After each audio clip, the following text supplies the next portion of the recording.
안녕하세요. 반갑습니다. 허재삼 작가입니다. 오늘 제가 여러분들께 소개해 드릴 책은요. 시라토리 하루이코 작가님이 지은 니체와 함께 산책을 이라는 책입니다. 네, 그럼 먼저 들어가는 말 보겠습니다. 철학자들은 어떻게 자신을 구원했을까? 어린 시절, 나는 책을 읽을 때마다 항상 궁금했다. 이 책을 쓴 저자는 대체 어떤 사람일까? 다양한 나라, 다양한 시대에 살았던 그들은 정말이지 인간이란 존재를 정확히 이해하고 인생을 훤히 알고 있는 것 같았다. 10대 중반 사춘기 무렵에 나는 남은 인생이 너무나 길고 무겁고 견디기 어려울 정도로 버겁게 느껴졌다. 그래서 책을 읽으며 삶의 방향을 찾고 앞으로 경험할 인생을 예습하려 했다. 물론 독서가 실제로 인생의 완벽한 예습이 되지는 못했지만 말이다. 아무튼 종교, 철학, 사상 분야의 책을 읽으며 새로운 의문이 고개를 들었다. 이 저자들은 어떤 일을 체험한 것일까? 책에는 그들이 어떤 특별한 체험을 한 게 분명하다고 짐작되는 내용이 자연스럽게 쓰여 있었다. 그들은 체험 자체를 상세히 설명하지 않았다. 오히려 체험에서 비롯된 그들의 새로운 감각이나 인간관을 토대로 글을 썼다. 그렇게 쓰인 글은 저자만의 독특한 표현으로 채색되었지만 모두 본질적으로 같은 무언가를 내포하는 것처럼 보였다. 그들의 인생 경험 중에 어떤 중요한 공통점이 있지 않을까? 나는 책을 반복해 읽으며 그 공통점을 찾기 위해 안간힘을 썼다. 그리고 마침내 공통점을 발견했다. 그들이 인생에서 일관되게 체험한 것은 관조, 명상, 깨달음이었다. 이 단어들은 현대인에게 그다지 친숙하지 않을 것이다. 설령 어떤 책에서 이 단어들을 접한 기억이 있다 해도 상황은 비슷할 것이다. 세 단어 모두 고리타분하고 왠지 종기적인 느낌으로 부담스럽게 다가올지도 모른다. 하지만 그것은 우리의 선입견이 만든 이미지일 뿐이다. 관조, 명상, 초월은 종교적 색채가 밴 개념이 아니라 기원전부터 인간이 실제로 체험한 것들이다. 이제부터 역사 속 위대한 사상가들이 어떻게 관조, 명상, 깨달음을 체득해 인생에 활용했는지, 그래서 어떻게 자신의 일상을 구원했는지 여러 문헌을 참고해 설명할 것이다. 그리고 현대사회를 살아가는 우리도 이 세 가지를 체험해 일상생활에 효과적으로 응용할 수 있다는 점을 강조하고자 한다. 만약 당신이 응용에 가장 관심이 있다면 이 책의 후반부터 읽어도 무리가 없을 것이다. 먼저 관조, 명상, 깨달음이 무엇인지를 간략하게 설명하고 그 실제 감각과 응용 방법을 상세히 알아보자. 관조란 있는 그대로 보는 것이다. 이렇게 말하면 대부분 내가 늘 하는 건데 당연히 그렇게 보는 거 아냐? 하고 생각할지도 모른다. 하지만 관조란 어떤 대상을 볼 때 사고와 감정을 완전히 배제하는 것이다. 따라서 객관적으로 보는 것과도 다르다. 객관적으로 볼 때는 사고가 개입하기 때문이다. 명상은 꼭 가만히 앉은 상태에서만 하는 것이 아니다. 사고를 멈추고 무언가에 집중한 상태라면 언제든지 명상이 될 수 있다. 길을 걸으면서도 혹은 작업하면서도 명상을 체험할 수 있다. 이렇듯 명상에는 다양한 기회와 형태가 있으며 본인이 명상이라고 깨닫지 못하는 경우도 많다. 그리고 명상은 언제나 간조와 연결된다. 간조와 명상이 깊어지면 깨달음에 이르기도 한다. 따라서 이 세 가지는 경계없이 서로 이어져 있다. 다만 깨달음에 도달해도 그 상태에 계속 머무를 수는 없다. 곧 현실로 되돌아오게 된다. 하지만 깨달음을 체득한 사람은 노련한 조타수처럼 현실의 파고에 휩쓸리지 않고 자기 자신을 계속해서 구원할 수 있다. 깨달음은 특정한 방법을 통해 얻을 수 있는 것이 아니다. 또 개인의 의지로 도달할 수 있는 영역도 아니다. 우리는 이 사실을 인지해야 한다. 오히려 이 모든 것을 내려놓았을 때 비로소 깨달음이 불현듯 찾아온다. 이것은 삶의 신비이자 명상하는 자에게 주어지는 신의 선물일 것이다. 차례를 보겠습니다. 1부 철학자처럼 자유로워지는 법. 1장 철학자의 명상법. 일상에서 나를 여행하는 기술. 2장 나의 영혼을 되찾는 시간. 명상이 우리에게 주는 것들.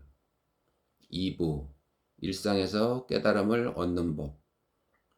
3장 나만의 가치관을 창조하라. 4장 간주와 명상을 일상화하라. 5장 누구나 자신을 구원할 수 있다. 네, 그럼 본문으로 한번 들어가 보겠습니다.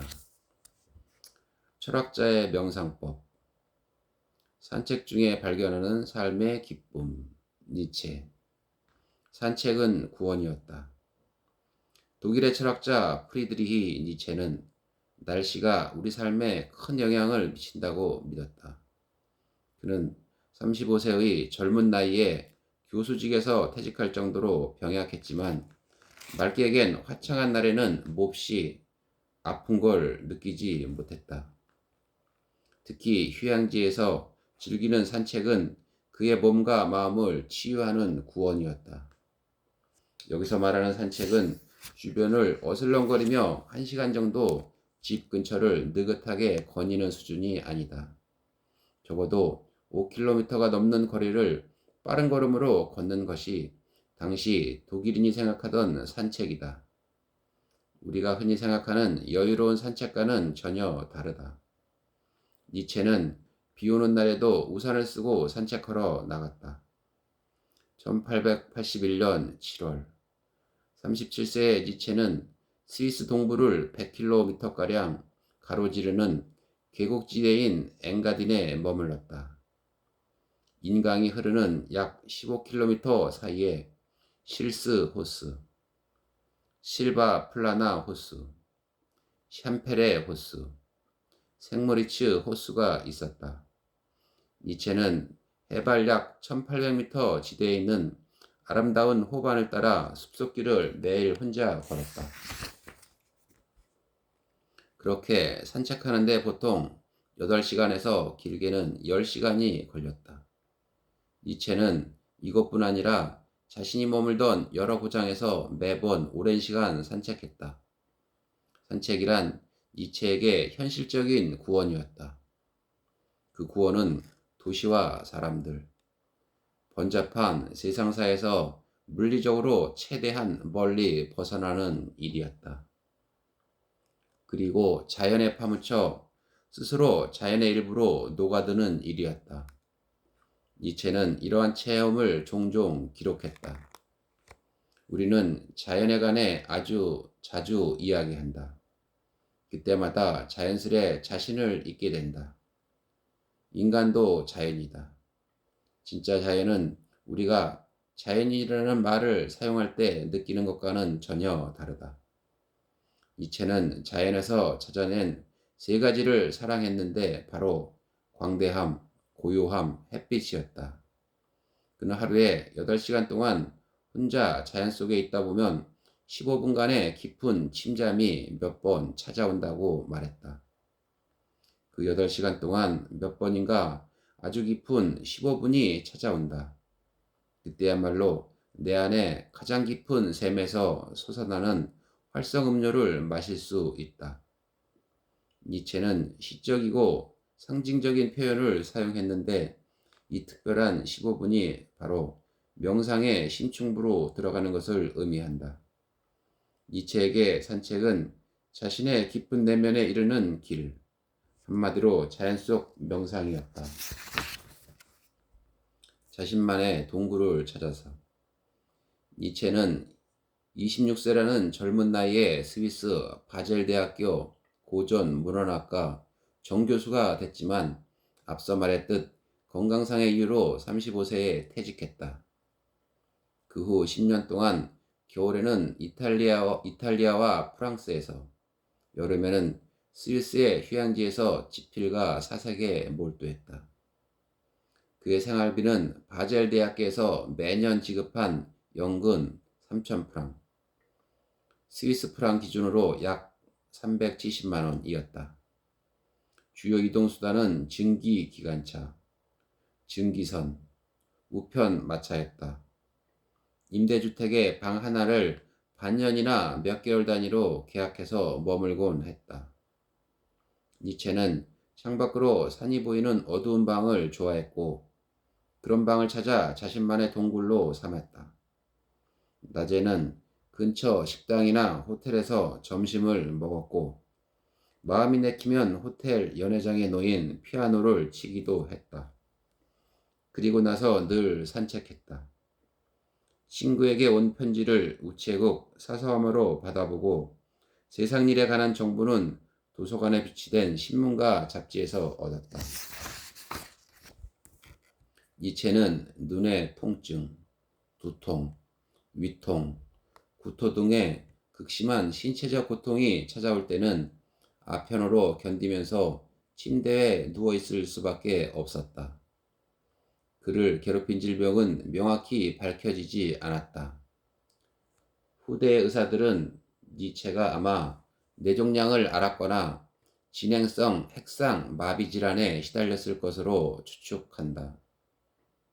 걸으면서도 명상할 수 있다. 이렇듯 니체는 신체도 정신도 불안정했다. 그가 8시간이 넘는 긴 산책 중 저 깊은 내면에 이르는 15분간 큰 기쁨을 느꼈다는 사실은 그가 남긴 메모와 편지에 고스란히 드러난다. 니체는 자신과 타자의 경계가 사라지고 자연과 합이라는 데서 기쁨을 느꼈다. 1880년 여름, 휴양지로 유명한 체코 서부의 마리엔바드에서 지내던 니체는 친한 친구에게 편지를 보냈다. 나는 산책하다가 울고 말았다네. 그건 광희의 눈물이었지.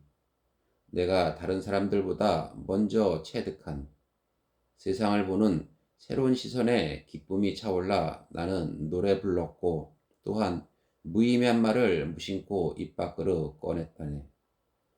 일주일 후에도 니체는 숲속을 산책하는 기쁨을 편지에 담았다.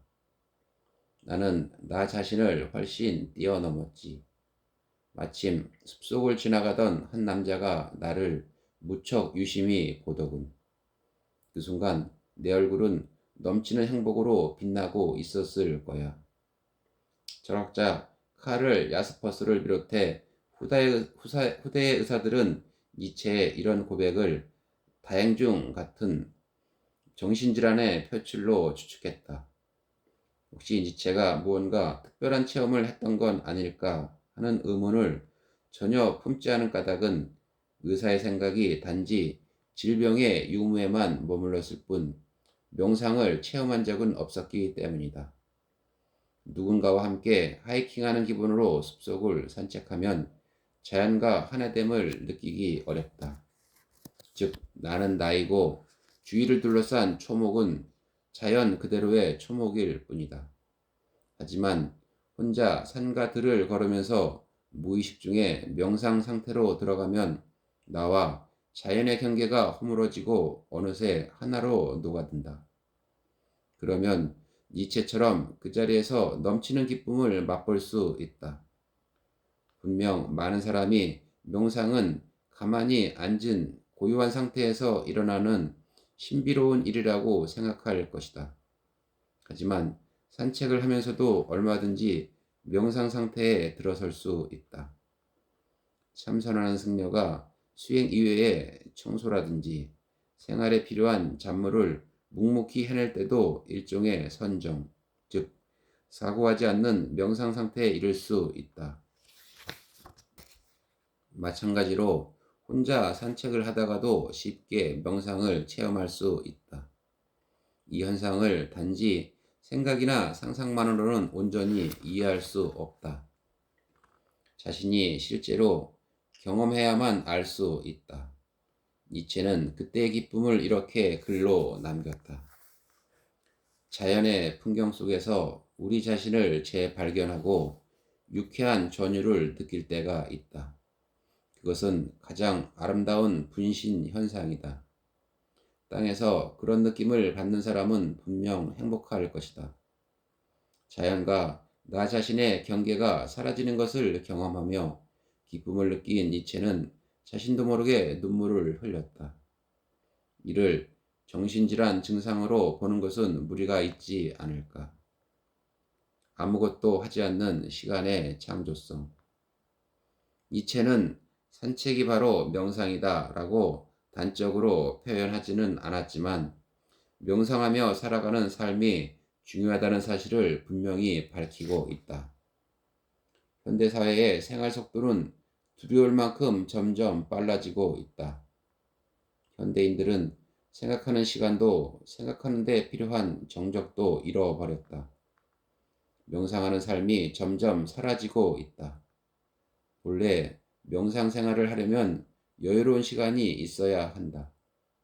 그 시간에 아무것도 하지 않는 것은 고귀한 일이다. 여기서 아무것도 하지 않는다는 말은 세상 일에 관여하지 않는다는 뜻이다. 니체에게 아무것도 하지 않는 시간은 곧 명상하는 시간이었다. 니체 연구자들은 그의 글에서 이러한 의미를 읽어내지 못한 것이 아닐까. 니체가 구체적으로 명상을 실천한 행위는 숲과 들을 산책하는 일이었다. 그는 산책하다가 불현듯 떠오른 생각을 작은 수첩이나 메모지에 적었다. 니체가 쓴 글에 격언이 많은 것은 바로 이 때문이다. 또한 니체는 대학에서도 서재에서도 세상에서도 떨어진 장소에서 산책 중에 불쑥 떠오른 발상이야말로 깊은 내면에서 생겨난 순수한 사상이라고 확신했다. 산책할 때의 명상이 니체를 니체답게 만든 것이다. 이 사고를 우리는 지금 아포리즘으로 읽고 있다. 그의 대표작인 차라투스트라는 이렇게 말했다의 핵심 사상도 역시 숲속의 산책에서 탄생했다. 1881년 8월 초순의 일이었다. 실바 플라나 호수의 남동쪽 길을 빙 돌아 호수의 언저리로 빠져나가 2m에 달하는 삼각형 바위를 본 순간 그의 머릿속에는 영원획이라는 개념이 확고하게 자리 잡았다. 그날 실바 플라나 호수를 따라 여러 숲을 걸었다. 슐레이 고개 가까이에 거대한 바위가 우뚝 피라미드 모양으로 솟아있어 나는 그곳에서 멈춰 섰다. 그때 이 사상이 내게 찾아왔다. 이 경험은 내게 강렬한 인상을 주었고 훗날 그곳의 지명인 실스 마리아에서 영감을 받아 동명의 시를 쓰기도 했다. 실스 마리아의 마지막 두 행은 다음과 같다. 하나가 둘이 되었다. 그리고 차라투스트라가 내 곁을 지나갔다. 하나가 둘이 되었다의 의미는 무엇일까? 지금까지 혼자였는데 갑자기 두 사람이 되었다는 의미다. 또 다른 사람은 누구일까? 바로 차라투스트라다. 이는 허구도 환각도 아니다. 니체가 겪은 일을 묘사한 것이고 깊은 명상 끝에 체험한 현상이다. 네, 오늘 저는 여기까지 읽어드리고요. 다음 시간에 새로운 책으로 다시 만나 뵙겠습니다. 감사합니다.